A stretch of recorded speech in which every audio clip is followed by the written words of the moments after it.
Okay, good morning and thank you very much for joining us. I am Yori Folari.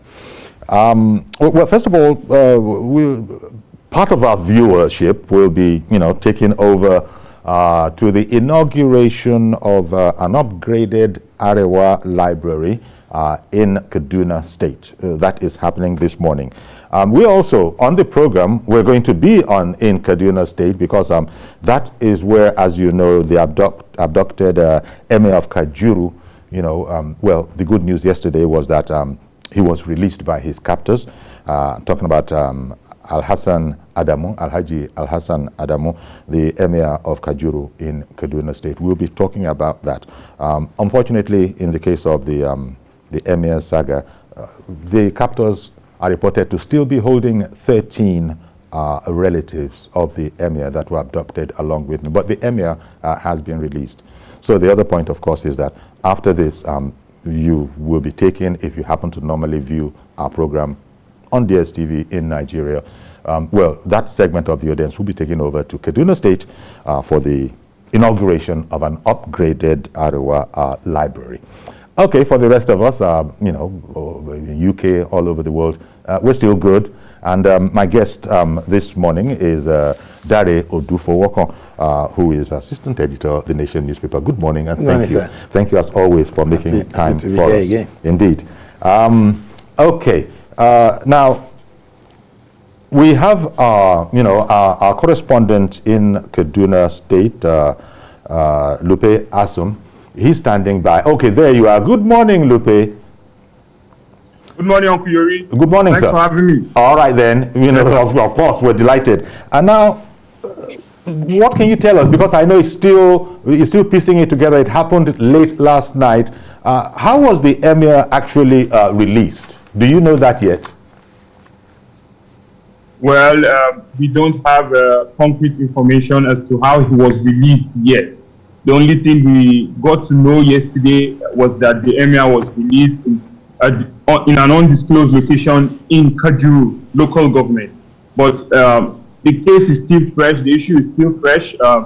They didn't tell us exactly where he was released, but all we do know for now is that he was released yesterday at about 5 p.m. in an undisclosed location, but still in Kajuru local government of Katsina State. I see. And because this information is being given us by one of the kingmakers, we understand Dahiru Abubakar, who did not speak really on whether or not the 200 million naira ransom had been paid. Yes, sir. I actually asked him those questions. I asked him, was any ransom paid? Because the bandit had earlier demanded the 200 million naira be paid for as ransom for the release of the Emir. But then, when he was released, out of excitement, he called me to say, okay, the Emir has been released. I asked him, I put questions out across him. I said, was any ransom paid? But he said, for now, they're not going to talk about that. They are just excited that the Emir is back. And all they will tell me now is that the Emir is back in sound health. But unfortunately, 13 members of his family are still held captive. And among them is a 1-year-old child. And that's very, very troubling for members of or residents of Kajuru State, that a 1-year-old child is still held captive with the bandits. So what is the reaction of the emirate, the people of the emirate? What's their reaction since yesterday? Well, of course, they're excited. They're excited. A lot of them trooped into the emirate to see for themselves, see firsthand their Emir, who has just been released. It was troubling for them. Of course, there have been a lot of security concerns in Kaduna State, especially Kajuru local government side. A lot of people have been kidnapped and a lot have died from these bandit attacks. But then none of them think that an Emir would be abducted. That sends a very strong message to a lot of them. They are now scared. They're saying if the Emir could be kidnapped, then any other person in the locality or in that area could also be kidnapped. So the residents of the area are now worried. A lot of them say they can't sleep at night now. They are trying as much as possible to keep their watch, and that's just what is happening there. The people in that area are troubled because there have been a lot of concerns there. A lot of people have died and a lot have been kidnapped. Talking about that, Lupe, the abduction happened early Sunday morning. I'm just wondering, have you found out what the state of security around the palace of the Emir usually is? Because they seem to just walk in and walk out at will.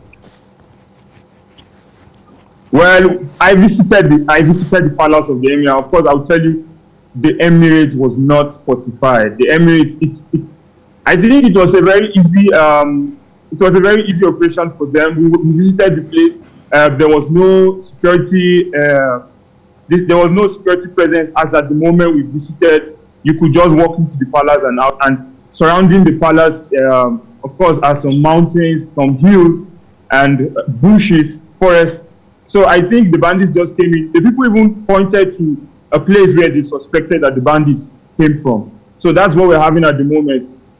As at the time we visited the place, security was not yet, the place was not yet reinforced with security operatives.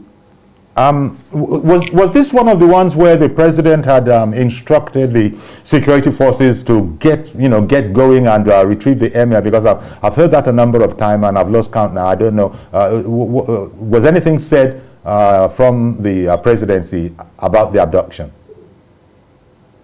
Well, we didn't receive any information from the presidency, but what we do know for now is that the police had earlier embarked on search and rescue mission. They were combing the forest.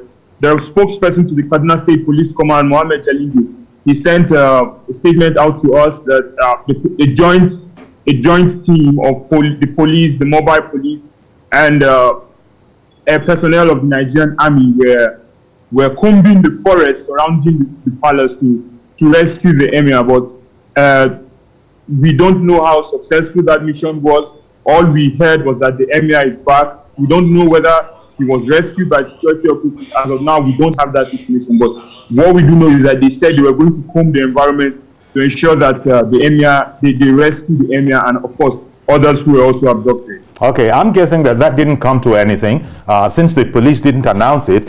Instead, it was announced from within the emirate by Kingmaker Dahiru Abubakar. If it had been as a result of the police efforts, I imagine that they would have made the announcement. So this is a situation for us.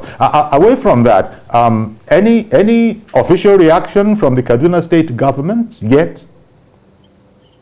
Well, of course, when an emir is kidnapped, the governor is not going to feel happy, actually. He sent his condolences to the Commissioner for Internal Security. They began some immediate works. They were actually very troubled that the emir was kidnapped. It's not good news for anyone when an emir is kidnapped from the state. Of course, the governor has also tried to intensify security measures in the state to make sure some of these kidnappings don't continue. Okay. He expressed his displeasure and he tried to send condolences to the families of the emir. Okay. As this has happened, just to stay with you a bit, as this has happened, no doubt there would have been conversation. Maybe you would have heard a part of it, because we know that in Kaduna, the governor there, El Rufai, he's uncompromising with bandits and kidnappers.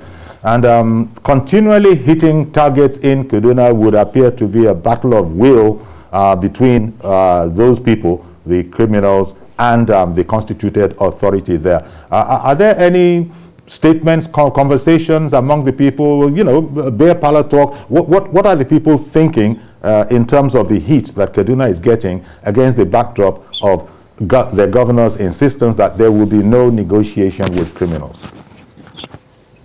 Well, a lot of people have come out to criticize, while others have commended the governor for his position. But the governor is firm on his position that there's going to be no form of negotiation with bandits whatsoever. And his reason is that other states have negotiated with bandits in the past, and there have been no positive results from this negotiation. The governor is very, very clear about it. He said a lot of states that negotiate, some of the states within the Northwest or North Central that negotiated with this bandit, they didn't have less of these killings because of their negotiation. According to him, paying the bandits is empowering them to carry out more attacks. A lot of people have criticized it, but the governor has come out to say, this is my position and there's going to be no going back. Of course, people feel the renewed attack is as a result of this position by the state government. But then the governor is vehement about his stand. He's not changing. He said there's going to be no form of negotiation with the bandits. But even so, the governor is being, shall we say, pragmatic.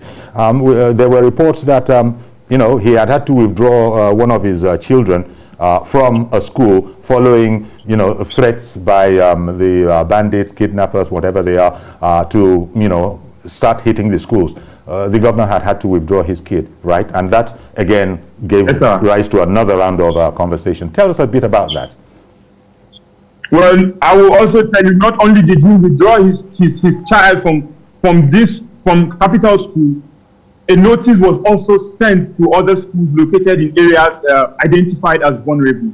He closed down immediately.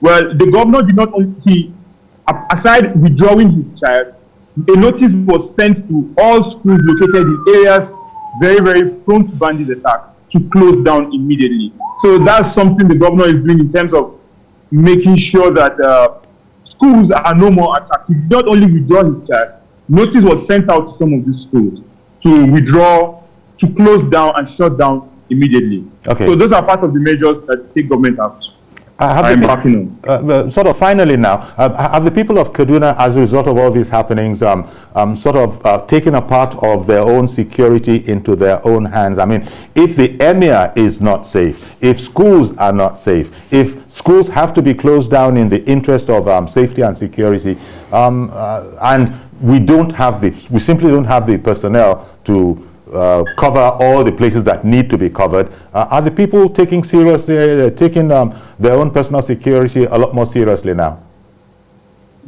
Of course, a lot of people are now very careful. People don't go out at night.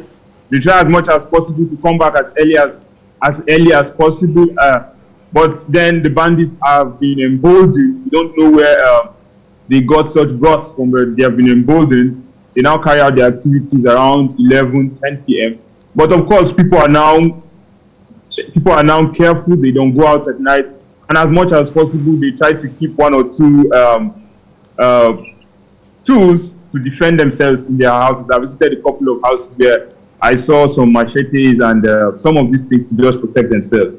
But of course, people are taking very, very serious measures to protect themselves. Okay. Well, thank you very much, Lupe. We're going to leave it for now at that place, pending when you get more results. We'd like to know how indeed the emir was released, and perhaps also very, very importantly, the fate of the 13 other people that were abducted along with the emir, and as you've just said, including a 1-year-old baby. Thank you very much, Lupe. Yes, sir. All right then. Cheers. Thank you very much for having me. Cheers. Okay, so I don't know, it's a bit distressing, but we have to soldier on as you...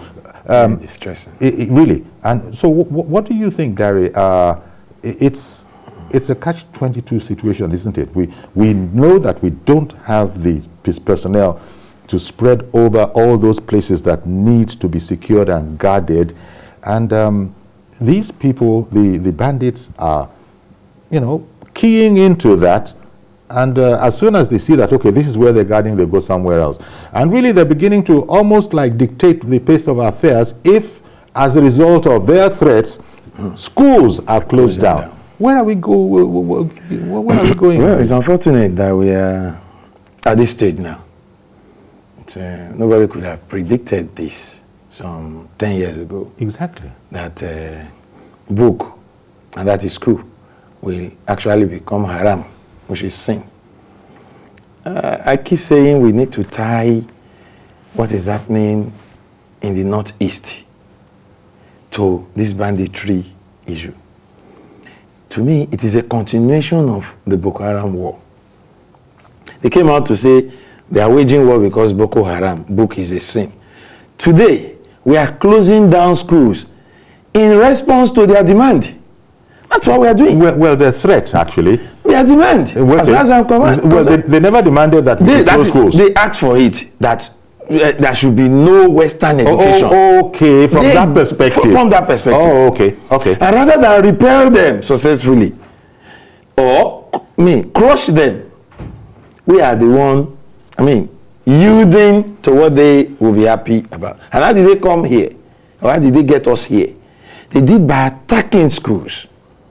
knowing fully well that our policing system cannot accommodate us to appropriately police schools as far-flung as these schools are.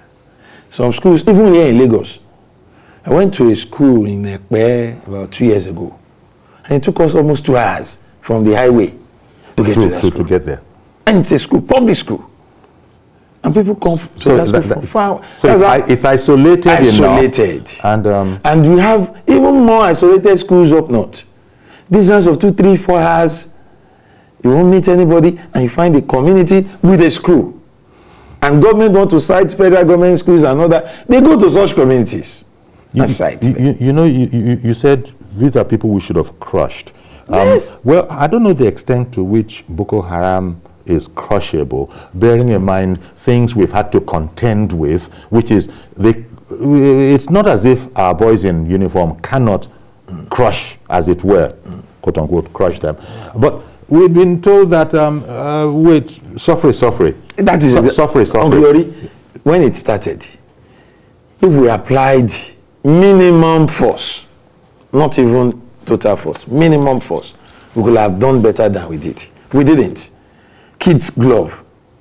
Then somebody came out and did something, went for the leadership, got him out of the way. We came out condemning that development.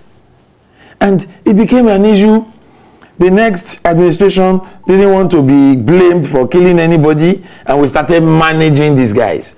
We started managing them, accommodating what they were doing, negotiating with them. And all that did not take us anywhere. Rather, it gave them rooms. Gave them rooms to, fester. They festered, they gathered more strength, they came all out, and we had worse for it. Today, they are so organized that they can target 2 locations at the same time, 2 schools at the same time, kidnap simultaneously. And they don't take 2, they don't take 3 this time. We are talking about the release of an emir, 13 other people. There is no way the emir will be happy. Mm-hmm. If you run through the list of people who still being held, Salim Musa is his grandson, about 3 grandchildren, a title holder in the community, a toddler, and about 7 other people. 13. 3 grandchildren of his are still with the kidnappers. So just imagine the logistics that would have been necessary to abduct 14 people. 14 people, now you are getting it. Look at they will carry them on their backs. So they had all the time. So to even get them out of bed, to get them dressed, to move them. If we have a police system, or let me say an emergency response system that works, I think there was enough time. Unfortunately, we don't have. Okay. Then let me just you continue. Let me just tell our viewers, that you can call in. Go ahead and call in if you will, if you wanted to comment or maybe ask a question. And we're also waiting to see if we can get hold of another security consultant that we had aimed to speak with this morning.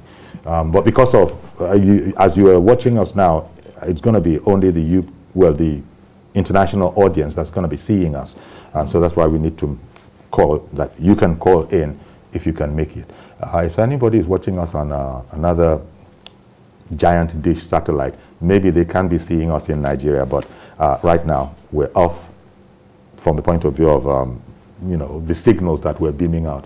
We're off in Kaduna State, which we also happen to be talking about, but we're off in Kaduna State on the what is it now? The inauguration of an upgraded Arewa Library in Kaduna. But we're talking about security concerns here and the return of the Emir, Al-Hassan Adamu, minus the 13 members of his household. Of his household, a titled chief in the community. The wife and children of that chief, too, are in that community. They will be glad the Emir is back, but they will be sad. Their father, their own breadwinner, is not back. So the joy of the community is still short-lived. And from the reports we were hearing, the Emir was released in a nearby community, Gengere, that's very close to Kajuru Castle. And the abductors had time. They had time to discuss with the people who came to pick the Emir. Okay. Apologize, ask for forgiveness, and all that. Let me just give, since I made the announcement that people watching us in diaspora can call in case you don't have a number, because usually we would have written it for you. There are 3 numbers, I think. I can give you 2 numbers now. After the Nigerian code, there's just the 1 number, I'm told. After the Nigerian code, +234, which you know, then it's 902 416 3440. 902 416 3440. That's the code you can call us on into the program. Yeah. So, like I was saying, they had time to apologize, to beg. He was kidnapped Sunday. Monday, at least almost 48 hours. The police and other security apparatus had enough time to gather intelligence that, okay, this is their likely location. Then they also should know that negotiations were going on. You know, the state government, as far as the governor is concerned, there will be no negotiation with bandits. From the point of but view. the family will not watch their father being held without discussing with those who are calling them. And the bandits called him, give us 200 million, we'll release your people. They started the negotiation. The security should know the negotiation was ongoing. The man was released. The family and the abductors met. There were exchanges of pleasantries. There were apologies tendered and received before the man was actually taken away, and the abductors walked away free. Whether they collected money or not, nobody can really say now, because family says we don't want to talk about that. Yeah, and I've not heard the police in their usual manner saying how we freed. No. I've not heard that. The police are not going to talk about that. Okay. because maybe this time around. It would be a feather in the police cap if they had indeed, aided this particular effort. But I doubt that if they played any role. I doubt if they played any role. Not heard from them even though they would have wanted to, and as you were saying, they got themselves together. They were, I believe the expression in police talk is hot on the heels. I don't know how hot they were. They are still hot on the heels. Okay, so so this is a problem we have, and it often goes back to things like intelligence that you were speaking about. I don't know, even if we can't man a place, well, there's the other worrying statement that we heard recently, that police gizmos, whatever that means, technical equipment and all of that, are down. But you will agree with me that every year in our budget we make provisions for these things. Let me get Alhaji Sulaiman in the UK. Good morning, Alhaji. Good morning, Mr. Yori. Good morning, sir. And good morning to your guest. Yes. Good morning. So, yeah, I just want to say something regarding this topic you are discussing. Okay. About these kidnapping. Please carry on. Oh. And that might have been some information there, because Alhaji Sulaiman was just saying that he had just spoken with some people, maybe back home. See if you can get back in. For some reason, we lost that call. We'd like to hear from you. Other people that need to hear that number, after the Nigeria code, it's 902-416-3440. 902-416-3440. We'd like to hear from you, especially in the diaspora. So, you were talking about intelligence. I was talking about intelligence and the fact that the police had just told us the equipment, all the systems seem to be down. Imagine, sometimes I'm not too sure why statements are made. I begin to ask myself, sometimes we're going to take a security action, we actually, as well, virtually announce that we're going to take a security action. That's the Nigerian style. Yeah. And then the criminals you intend to go after, they are part of the audience listening to what you are saying. So you expect them to stay where you come for them. Unless the police are playing games, because they're not unintelligent.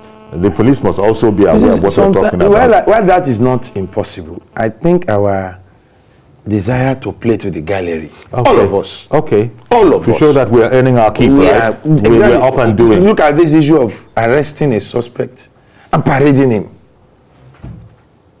Many of people so paraded have been proven innocent. Exactly. By the courts. Were they re-paraded Or what? To say, oh, actually they were not guilty. No. You get a man in your net, do the needful, investigate, and do the right thing. Then when you have results, come to us with the criminal, exactly, not the suspect. Mr. Blackson in the UK, good morning. Good morning, Uncle Yori. Good morning, sir. Please go ahead.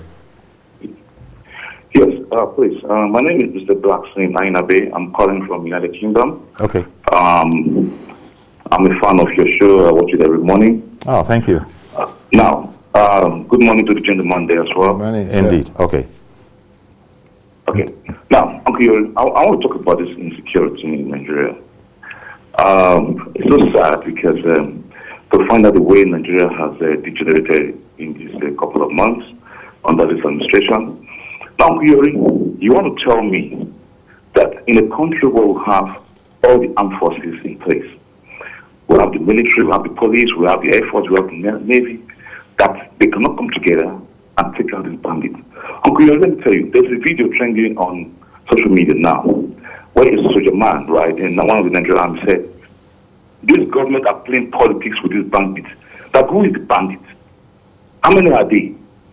You know, when you get things like that, you will know that there's something going on that this government is not telling us. Because it is not possible that a group of bandits running riots, holding the country, you know, kidnapping, and nothing is done about it, and we sit down there and say we have a government in place. I mean, come on, Uncle Yori. We cannot start, you know, deceiving ourselves. We know that the government are playing politics with these bandits. It's very clear. These are not external bodies. The bandits are in Nigeria. They are there in the forest. They are not hidden. If a man like Shekumi can go into the forest and speak to these bandits and come out, now you are telling me the Nigerian army cannot do it the same and take these men out. There's no point negotiating with them because you can see if a bandit can take an emir, a traditional ruler can take an emir, that is nobody safe. Yeah, exactly. I'm not safe. You're not safe, Uncle Yori. So my point now is this: how can you have a government in place that can not even cater for the lives and protection of their citizens? Okay. It is sad. Okay. We in diaspora, we don't want to come back home because you know what? You don't come home for visit with your family and you get kidnapped. Yeah. Just because, you know, some bandits are running riot. It's very sad. It's very sad. Indeed. Thank you very much, Mr. Blackson, for calling in. This is what he's just said. I know it's going to be agitating the minds of Nigerians in diaspora because especially being that far away and then looking at a lot of stuff on social media, they probably feel that there are aspects of the country, areas of the country where there is no law and order. I mean, look, how much closer to that could you get than walking in, abducting an entire an emir and his entire, household? And before that, they had warned, close down schools if you know what's good for you.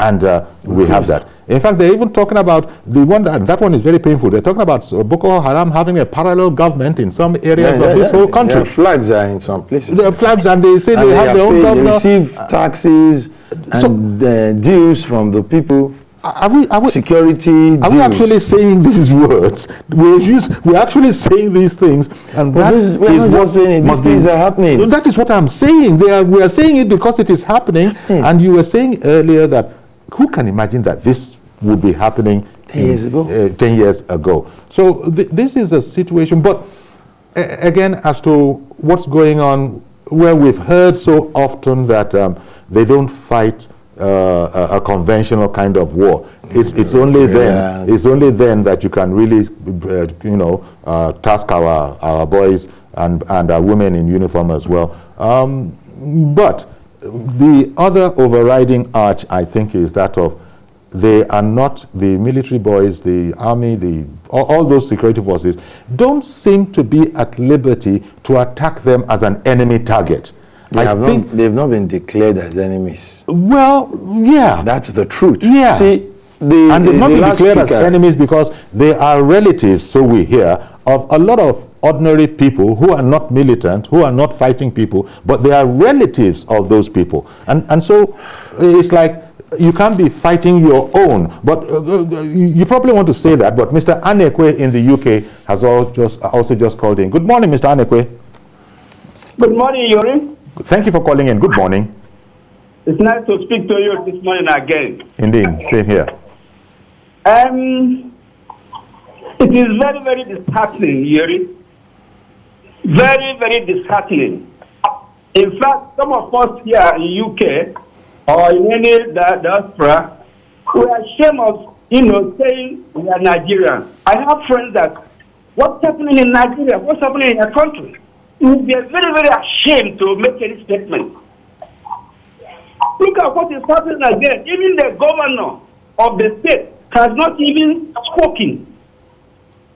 He has not even spoken of what happened in his own state government, where he is the governor, sitting governor. And the emir has been kidnapped with 13 children, grandchildren and wives. He has not even found it very important to come out and speak. How do you define a fair state? How do you define a fair state? I'm not even talking about the president that shielded himself in Asarok. Does not want to talk anything about what is happening. All is concerned is about what will happen in 2023 about the election. People defecting from one party to other. They are not talking of governance anymore. What they are concerned is how they are going to do election 2023. Yeah. Just imagine. Okay. A man of 80 years was kidnapped, and the governor cannot even come out and say something about it. The president is even dumb about it. It's a shameful country. Well, thank you very much for calling in, Mr. Anekwe. I know you are as disappointed as most other Nigerians will be, but are there mitigating forces that also need to be, given attention as well? Because it's easy for us to feel recrimination at this kind of a thing. Here we are, we call ourselves a country. We call ourselves, that we say that we are operating in a democracy, rule of law, and all these things, all these banana republic things are happening. Can it all be blamed on our security? Because the security is given. Our army, our police, hopelessly inadequate for our pressing needs. If it were in a time of peace, then we've been cruising by, we've been coasting by. But that was, yes, we've been managing, but only because there was no need really to test the efficiency and efficacy of all those people. Now that that need has shown itself, it doesn't look good at all. Yeah. And the truth is that we boxed ourselves into this corner over the years. Yearly we make provisions for the military, for the police, emergency responses, what have you. Yearly we hear from the people in charge of these formations that the equipments are inadequate. The men are not well taken care of. Uniforms are being bought in the open market. Boots are being picked up from Okrika sellers. And then we all folded our arms and watched until a time like this, when we actually need that show of strength, which we don't have, to tell criminals and their likes that, look, you will be crushed. But it was former governor, now Minister Fashola, who said, may your loyalty not be tested. This time, may your strength not be tested is the situation. The strength of our security apparatus is being tested, and we are failing woefully. That's the truth. When we talk about military men, somebody said, is it that the army, Nigerian army, the almighty Nigerian army cannot crush Boko Haram? What happens when Boko Haram fighters are better equipped? If they are better equipped. I still think it's a very important point, and I'm speaking as I'm speaking as a bloody civilian. What happens if they are? We saw some of these guys hold. I mean, we see pictures, we see videos, and we also see videos of our own army. Yeah. So once in a while, one is forced to compare, and Boko Haram fighters storm the war front in trucks. I mean, the Nigerian army fighters come to tell us we don't have vehicles, we don't have this. You know, we need to hear from the authorities that they need to give us hope that we are not helpless. I think that's But what every day they try to do that. Every day the signals don't agree with what they are telling us. Let me hear from Fola in the UK. Good morning, Fola in London. Morning, Uncle Yori. Good morning, sir. Thank you for calling. I'm calling from UK. Okay. The bitter truth is that I'm sorry that I like to be straight to my point. The bitter truth is Nigerian government is not ready to enter the insurgency. If you remember what the outgoing chief of staff said, he said it will take 20 years. Because he has known, he doesn't need to tell us in a plain language. The president has not instructed them to crush them. The government is not interested in ending insurgency. So that is the problem. If they are ready to crush them, it doesn't take them 2 weeks to crush them. Okay. But the president is telling us, saying anybody carrying AK-47, he's telling the chief of staff in the arrest, a different thing underneath. Don't crush them. I hear you. All the people they've taken, have they taken them to court? How many of them have they taken? All They are right. not interested. So that's my contribution. Thank you very much, Fola, for calling in. This point keeps on coming. Even military people are making the point. Retired military people are making the point that, look, we're not active anymore, but the one thing they can say is that the army is not unable. If only they had the orders to, do what everybody thinks they should be able to do. So Fola in the UK there is saying that he also believes that they don't have the orders. Now we don't know how much of this is true. We don't know. But from all our body languages, as I won't say it from the government, all of us. Yes. The truth is that we still see these people as part of us. That they are Nigerians, and so you can't have a situation where the Nigerian we were military. told sometimes ago that some of these guys are foreigners. That's a problem. That's a big problem. Until a time when we see them for what they are to me, criminals. Let's dump the name bandits, cattle rustlers, insurgents. Let's call them criminals. You say they are part of us. The people they kidnap, rape, and kill, they are also part of us. These people are Nigerians who should be protected by Nigeria. Indeed, indeed.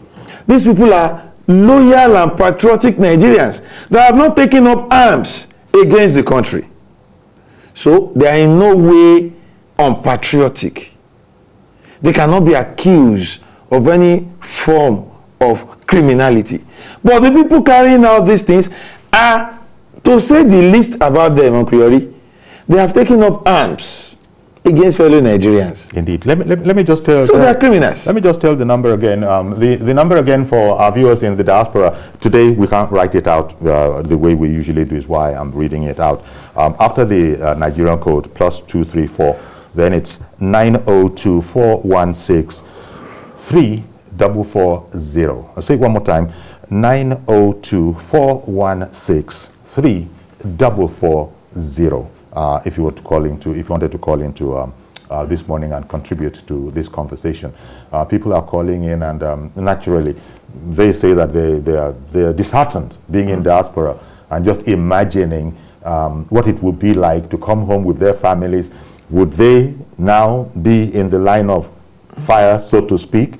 Are they likely to be kidnapped? Are their children kidnapped? Because unfortunately there are those kind of stories, and these kind of this kind of news incident that we're discussing now, it really doesn't help reassure. Now, going back to the way we are, this whole matter about repentant Boko Haram, fighters being de-radicalized, and possibly being absorbed into reintegrated.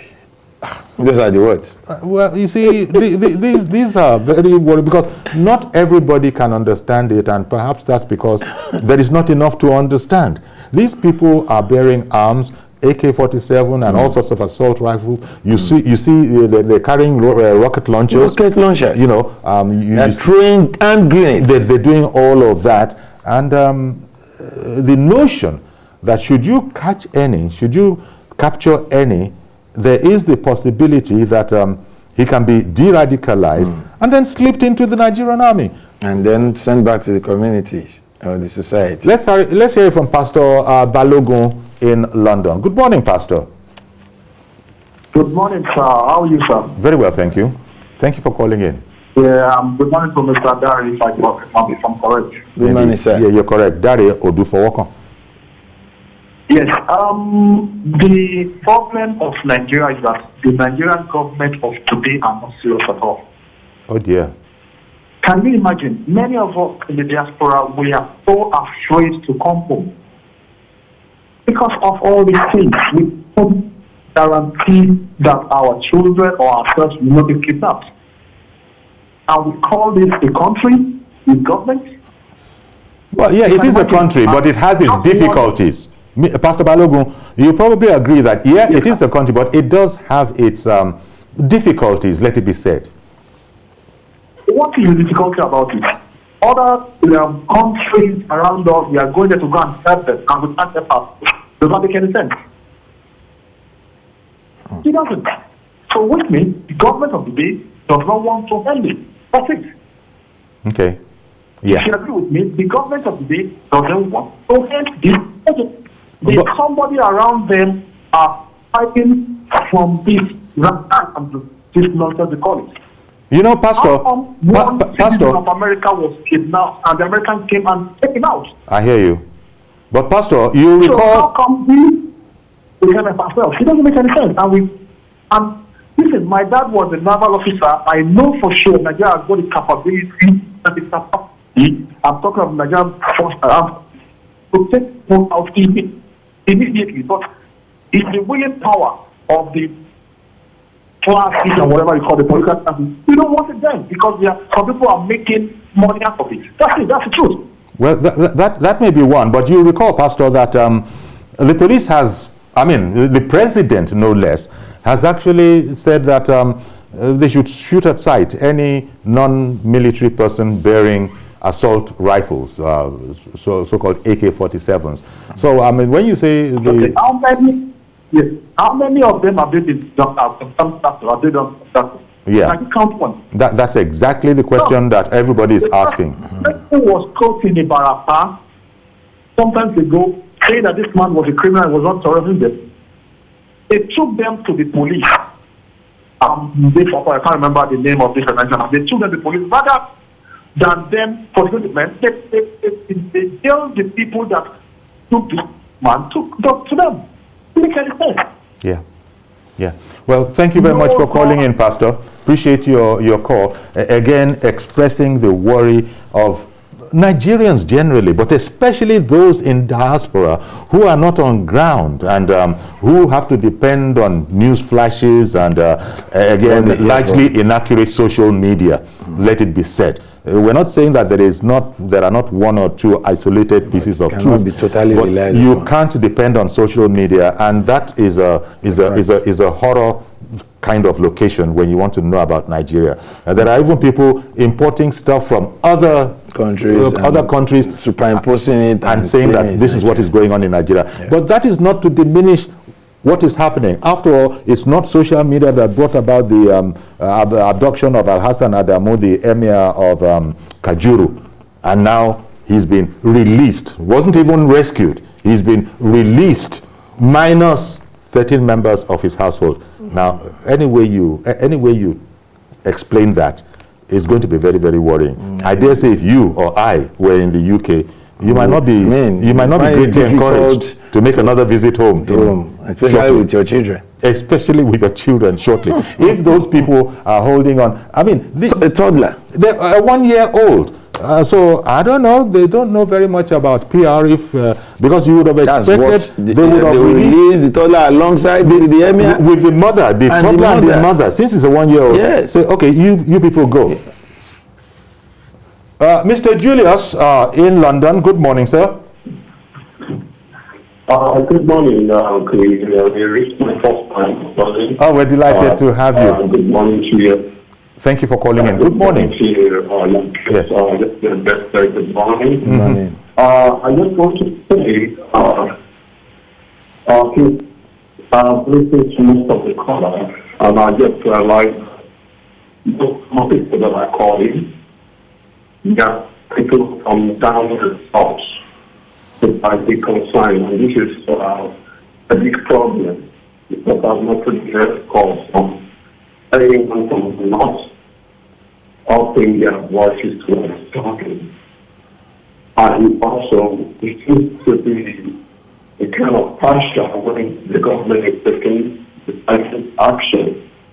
What the people of the South is rise up to protest against this bandit. We saw how the military come crushing them and destroying them, putting a stop. But there seems to be a key lost when it comes to the north. Whenever this bandit, they are being or kidnappers and they are being released. Okay. I think it's a wrong question to the community out there will rely on the social media to know what is going on in the country. We have really there. Thank you. Thank you very much for calling in. That impression that the line was not the clearest, but I think he was talking about his suspicion that kid gloves are donned when it comes to tackling these hard problems in the north. He's probably, comparing it with, and I have heard that comparison a lot in recent times. The way Nnamdi Kano was brought back, the way Sunday Igboho was hunted down. They still haven't found him compared to what's going on. We, as media practitioners, we must also strike a balance. Sure. Kidnappers are daily being killed. It may not be at the rate we expect this to happen. I read about arrest and killings of kidnappers. Well, within the law? Within the law. When they engage. Okay, yeah. If you engage them. So I'm saying it's not that you hunt them down and shoot them. No. It's not as if nothing is being done totally about it. But comparing the rate at which they are operating to these other fellows, people expect that go after them. Okay. And that's what we are saying. Go after them with the might of, maybe we need what we daily call the political will to do this again. Because whenever we want to rationalize our inaction in Nigeria, we use grammar. Exactly. Big ones.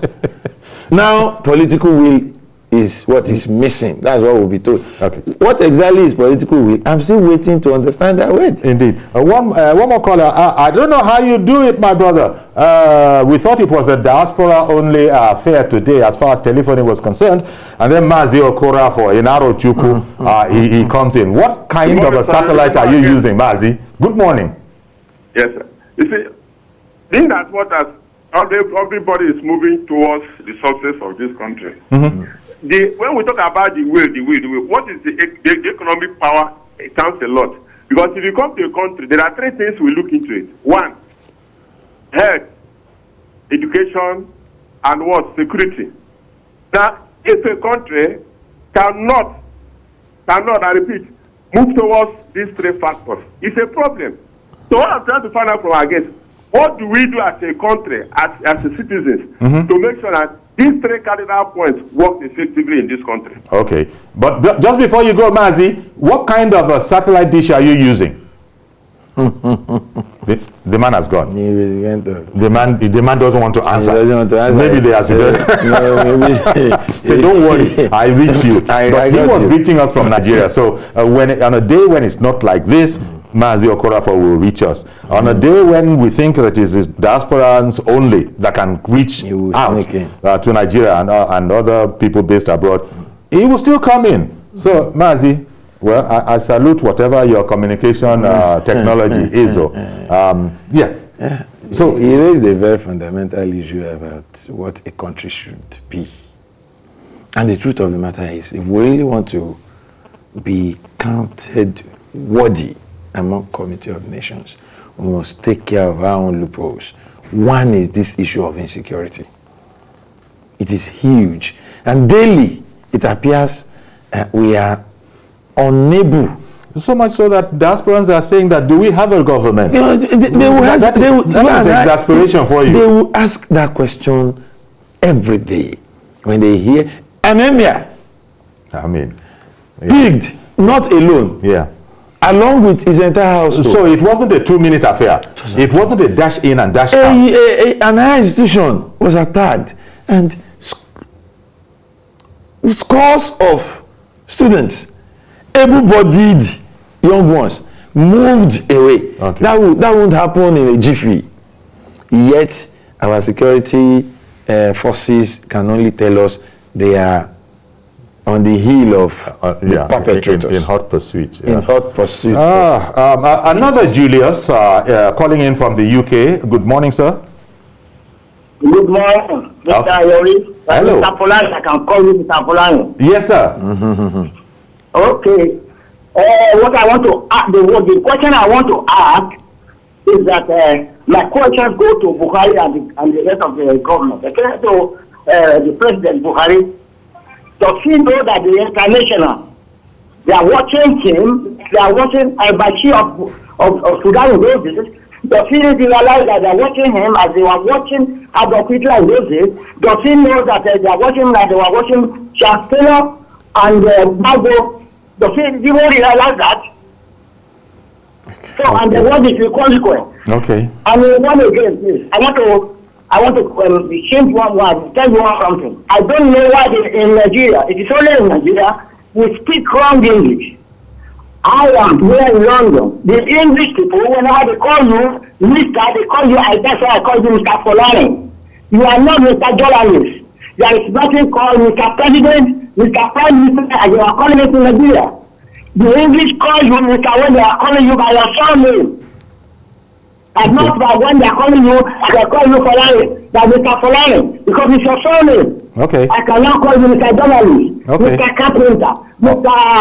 Hairdresser. There's nothing like that. All right. If our president was to be a woman, will they call her Mrs. Buhari?